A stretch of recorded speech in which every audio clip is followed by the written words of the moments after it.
неожиданности, потому что, честно говоря, я думал, меня пригласили для того, чтобы вручать кому-то.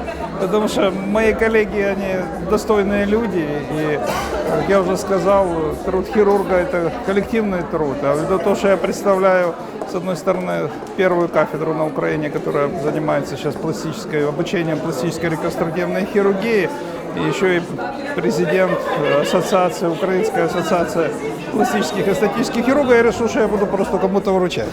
Потому что нас больше около 200 человек, и, так скажем, то, что о пластических хирургах знают, и то, что мы чего-то уровня достигли, это не только мой труд. Явно организатор имеет опыт, то есть это красиво происходит очень все. Наверное, такие торжества нужны, потому что мы привыкли, что мы только работаем и, скажем так, нужны праздники в этой жизни.